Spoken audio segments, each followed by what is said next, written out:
ಪ್ರಜಾಧ್ವನಿ ಇದು ಪ್ರಜೆಗಳ ನಂಬಿಕೆಯ ಧ್ವನಿ. ಲಕ್ಷ್ಮೇಶ್ವರದ ಸೋಮೇಶ್ವರ ದೇವರ ಜಾತ್ರೆ ಇಂದಿನಿಂದ. ಇತಿಹಾಸ ಪ್ರಸಿದ್ಧ ಲಕ್ಷ್ಮೇಶ್ವರದ ಸೋಮೇಶ್ವರ ದೇವಸ್ಥಾನ ಜಾತ್ರಾ ಮಹೋತ್ಸವವು ಮೇ 17ರಿಂದ 20ರವರೆಗೆ ಜರುಗಲಿದೆ.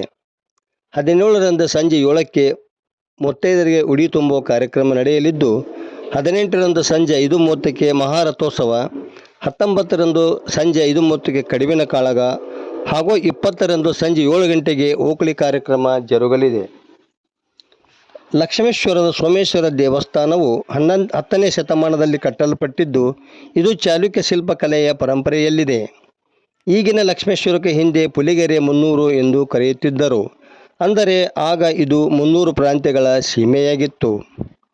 ಸೋಮೇಶ್ವರ ದೇವಸ್ಥಾನದ ಗರ್ಭಗುಡಿಯಲ್ಲಿನ ಮೂರ್ತಿ ಬಹಳ ಅಪರೂಪದ್ದಾಗಿದ್ದು ಅಷ್ಟೇ ಸುಂದರವಾಗಿದೆ. ಇಲ್ಲಿ ಪರಮೇಶ್ವರನ ಹಿಂದೆ ಪಾರ್ವತಿ ನಂದಿಯನ್ನೇರಿ ಕುಳಿತಿದ್ದಾಳೆ. ಇಂಥ ಅಪರೂಪದ ಮೂರ್ತಿ ದಕ್ಷಿಣ ಭಾರತದಲ್ಲಿಯೇ ಅತಿ ವಿರಳ ಎಂದು ಹೇಳಲಾಗುತ್ತದೆ. ಪ್ರತಿ ವರ್ಷ ವೈಶಾಖ ಕೃಷ್ಣ ಪಕ್ಷದ ಶುಭ ದಿನದಂದು ಸೂರ್ಯೋದಯದ ಹೊಂಬಣ್ಣದ ಕಿರಣಗಳು ನೇರವಾಗಿ ಪೂರ್ವಾಭಿಮುಖವಾಗಿರುವ ಸೋಮನಾಥನ ಮೇಲೆ ಬೀಳುವುದು ಇಲ್ಲಿಯ ವಿಶೇಷವಾಗಿದೆ. ಸೂರ್ಯ ದಕ್ಷಿಣಾಯನದಿಂದ ಉತ್ತರಾಯಣಕ್ಕೆ ಚಲಿಸುವ ಸಂದರ್ಭದಲ್ಲಿ ಈ ಅದ್ಭುತ ಜರುಗುತ್ತದೆ. ಮೇ 25ರಿಂದ 30ರವರೆಗೆ ಪ್ರತಿದಿನ ಮುಂಜಾನೆ 5:53ಕ್ಕೆ ಸೂರ್ಯನ ಕಿರಣಗಳು ಬೀಳುವ ದೃಶ್ಯವನ್ನು ಈಗಲೂ ಕಾಣಬಹುದಾಗಿದೆ.